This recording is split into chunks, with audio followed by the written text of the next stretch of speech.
Hello friends आपको समस्त को साइकोलॉजी ऑनर्स क्लास को स्वागत। आज वीडियो आम जाना अंतर्वैयक्तिक पारस्परिक क्रिया मूल्यांकन आसेसमेंट ऑफ इंटरपर्सनल दुईटा वीडियो तुम पूर्व अपलोड होती assessment of interest assessment of intelligence है। आज वीडियो आम जाना आसेसमेंट ऑफ इंटरपर्सनल।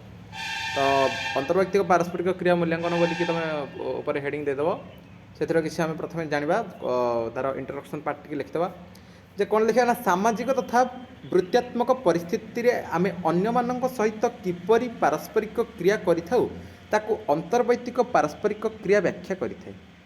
विभिन्न प्रकार वृत्ति रे कार्य करुथुवा व्यक्ति मानकर नेतृत्व नेबा भूमिका ठारू आरंभ करी वृत्तिगत कार्य रे श्रृंखला तथा विभिन्न भिन्न भिन्न प्रकार सामाजिक क्षेत्र पर्यंत अनेक परिस्थिति रे अंतर्वैयक्तिक पारस्परिक क्रिया महत्वपूर्ण भूमिका ग्रहण करिथाय। नेक्स्ट तमे कौन करिवो ना अंतर्वैयक्तिक कौशलर गुण अंतर्वैयक्तिक कौशलर गुण प्रथम दब कौन ना आवेगिक बुद्धि गुण बोलिकी देदेल हेडिंग है। फास्ट तापर तुम कौन दब ना आवेगिक बुद्धि बा 1 नंबर पॉइंट एमती दे है आवेगिक बुद्धि निजर तथा निजर चतुर्पार्श्व थिबा अन्य व्यक्ति मानकर भावावेग बा से जो भावावेग को चिन्हित करने सेगुड़ी को चिन्हि सेगुड़ी को परिचालना करिबारे दक्षता को आवेगिक बुद्धि बा इमोशनल इंटेलिजेंस बोली आमे कही थाउ नहीं। जड़े व्यक्तिंकर आवेगिक बुद्धि बा निष्पत्ति आग्रह करिबा समय रे अन्य व्यक्ति मानकर आवेगिक आवश्यकता को विचार को नेबा संभावना को सूचाई थाए। द्वितीय रे आसिला दलरे सहयोगी भावे काम करिबा दलरे सहयोगी भावे काम करिबा ये गोटे तुम पॉइंट बुझिपारछ। जड़े व्यक्ति अन्य व्यक्ति सहित कार्य करिबारे केते मात्रा रे आराम अनुभव करिथाय एवं सही कार्यटी केते भल भाबरे संपूर्ण भाबरे करिथाय दलरे सहयोगी भावे कार्य करिबा बा टीम वर्किंग यही सूचना प्रदान करिथाय। नेक्स्ट आसला तुमरो कौन ना समानुभूति समानुभूति अन्य व्यक्ति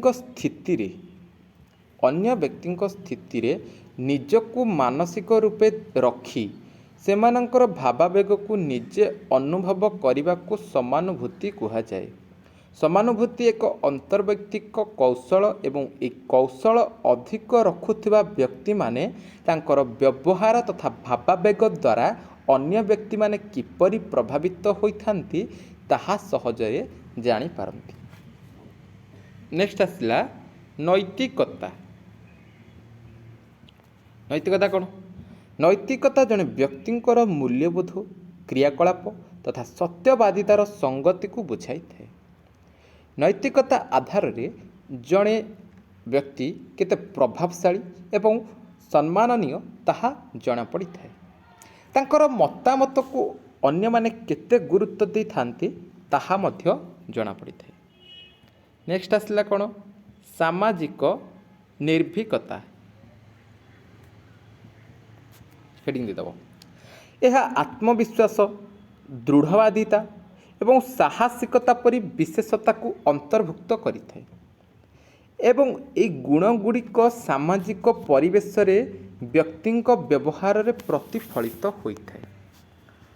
उदाहरण स्वरूप कौन? सामाजिक निर्भीकता प्रदर्शन करुथुवा व्यक्ति माने द्वंद्व ठारू निजको दूरेई रखि पारि थांती एवं आवश्यक स्थले निजर मतामत को दृढ़ भावे उपस्थापित करिथांती। अंतर्वैयक्तिक पारस्परिक क्रिया केतेक कौशल को अंतर्भुक्त करिथाय। एटा आर मार्क देखि लिखिदेव जे कौन ना अंतर्वैयक्तिक पारस्परिक क्रिया केतेक कौशल को अंतर्भुक्त करिथाय। तेबे से कौशल गुड़िक कौन जानिबा? प्रथम कौशल आसला कौन? संचार कौशल। संचार कौशल जहाँ उभय प्रभावशाली ढंग से कहवा एवं शुणा कौशल को अंतर्भुक्त करिଥାଏ ताहा होछि संचार कौशल। दुई आसला दृढ़वादिता कौशल। दृढ़वादिता कौशल हेडिंग दे दब निजकू तथा निजर अधिकार को अन्यर अधिकार को अवमानना न करी प्रकाश करिबारे साहाय्य करिଥାଏ ताको आमे दृढ़वादिता कौशल बोली कहि थाउ। ओके एबे हम जानिबा तीन द्वंद्व समाधान करिबा कौशल। द्वंद्व समाधान करिबार कौशल जहाँ पारस्परिक द्वंद्व को समाधान करी संपर्क को प्रभावशाली ढंग से आगे नेबारे सहायता करिଥାଏ ताहाको आमे द्वंद्व समाधान कौशल समाधान करिबार कौशल बोली कहि थाउ। ओके तापर आसला क्रोध परिचालना निमंते कौशल। चारि रे आसला कोन ना क्रोध